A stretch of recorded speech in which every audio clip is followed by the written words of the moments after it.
saya. Selamat malam dan semua, selamat malam Pak Lukman dan Pak saja mengenai apa yang kita alami selama ini dari pergantian bupati ya, dari tahun ke tahun, tapi ini secara kenyataan saja yang saya alami dan juga mungkin masyarakat atau mungkin Kak Aris itu mungkin yang pulang dari merantau. Salah satu yang paling pertama itu di Larang Tuka itu di pelabuhan itu mungkin itu tolong diamankan juga para buruhnya itu. Ini saya sampaikan karena itu salah satu juga pemerasan kebanyakan. Ini mungkin kenyataannya yang saya alami, mungkin pengalaman. Itu yang pertama. Yang berikut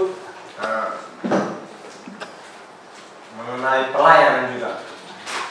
Pelayanan mungkin di kantor-kantor ya, misalnya catatan sipil apa segala macam yang selama ini yang mungkin kami alami, yang kami rasakan itu yang paling pertama itu mereka paling pertama kenalan relasinya. Relasinya. Jadi kita yang tidak dikenal orang ini agak susah. Kita mau urusan apa juga palingan mungkin 2 hari atau 3 hari baru bisa. Mungkin 1 kali hari ini kita langsung agak setengah mati.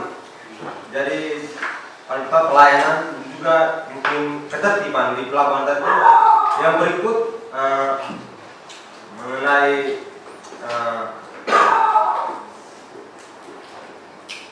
Bapak ini mengenai pembukaan tes ini karena saya juga guru juga tapi selama ini belum bekerja juga. Tapi mengenai tes CPNS dengan P3K ini di Flores Timur ini kita tidak ada informasi untuk CPNS-nya. Terus P3K ini juga agak setengah mati karena waktu itu dibuka hanya 3 jam saja untuk Flores Timur. Jadi itu mungkin saya perlu sampaikan, mungkin bisa di bawah Pak Lukman bisa menyampaikan di atas sana. Jadi mungkin penertiban juga mengenai karena ini 3 jam saja ini kita kejar waktunya agak setengah mati. Apa yang kita cari yang di sini daerah begini ini agak setengah mati. Jadi karena banyak sekali guru-guru yang merasa menyesal ya. Karena tidak adilan. Jadi saja sampaikan, saya kembalikan dan minta maaf mungkin ada kata yang salah. Selamat malam. Seluruh kita yang pulang dari Malaysia, dari Kalimantan, pokoknya yang dari luar mencari nafkah di sana, punya kendala di pelabuhan. Bahkan bukan hanya pelabuhan, tapi mereka mengeluh juga di terminal Tamawalang.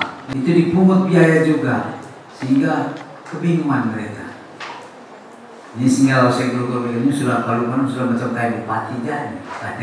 Dan sekarang harusnya mereka yang jawab ya. Dan bagaimana untuk pemikiran Pak Lukman ke depan? Saya memang betul setuju aja. Sangat sedih, prihatin.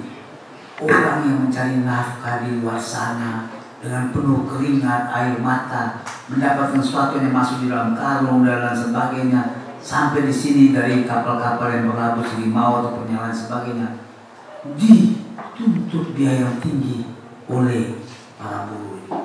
Mereka tidak pikir bagaimana kalau mereka sendiri pergi sana bekerja, kadang-kadang sampai harus dikejar orang yang tadi Bapak sendiri sudah katakan, apalagi kalau ilegal dan sebagainya. Mereka harus bersembunyi dari kejaran polisi dan sebagainya. Lalu mereka mendapatkan sesuatu di sini. Mereka tidak tahu. Mereka hanya mungkin pikir orang kita ini sudah hebat-hebat yang dari luar. Padahal tidak. Karena mereka rindu kampung, mereka pulang, ataupun mungkin sudah ingin pulang kembali. Jadi memang adik ini menjadi perhatian saya. Kalau saya langsung naik, ya beberapa hari langsung saya lakukan penindakan tegas dan saya ingin turun langsung. Sebab ini membuat ya masyarakat kita resah, sangat memalukan di tempat. Kita akan cek kembali itu, ya, serikat buruh mereka itu dan juga biaya-biaya yang ditetapkan itu bagaimana. Jangan hanya 1 karung minta 1 juta, ini kan rusak. Itu yang saya kita tidak bermartabat tadi.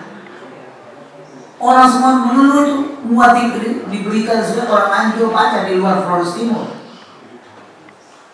buruh sampai harus menetapkan tarif yang luar biasa terhadap para penumpang dari luar. Jadi adik ini memang harus dilakukan pencegahan. Kalau perlu tindakan supaya yang lain kapok. Tapi saya juga heran, kok bisa ya pemerintah itu masih mendiamkan, ataupun mungkin ada panas-panas kayak ayam, orang ibaratnya 1-2 hari sudah kembali lagi.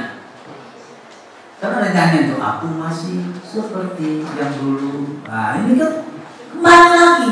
Setiap saat saya baca pasti begitu. Sehingga saya bilang ini perlu ada shock terapi yang harus kita lakukan terhadap mereka. Jadi adik ini menjadi masukan, ya. Jadi lalu berikut juga mengenai pelayanan publik tadi. Kartu tadi kan Bapak sudah umumkan.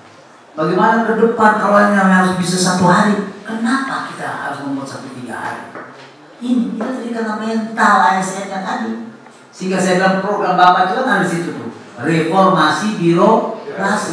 Para birokrat ini yang harus dirubah mentalnya.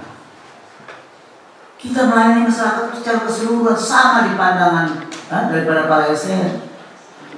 Tidak karena kakak adiknya lah, kenalannya lah, baru ini termasuk dulu pemilihan ini apa? Honor-honorer itu Bapak. Kejadian itu.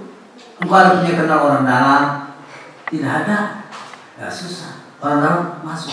Ini yang sekarang bahkan membebankan ekonomi kita. Miliaran rupiah harus habis untuk tenaga honor. Baru gara-gara itu mulai pemberhentian, dirumahkan dan sebagainya.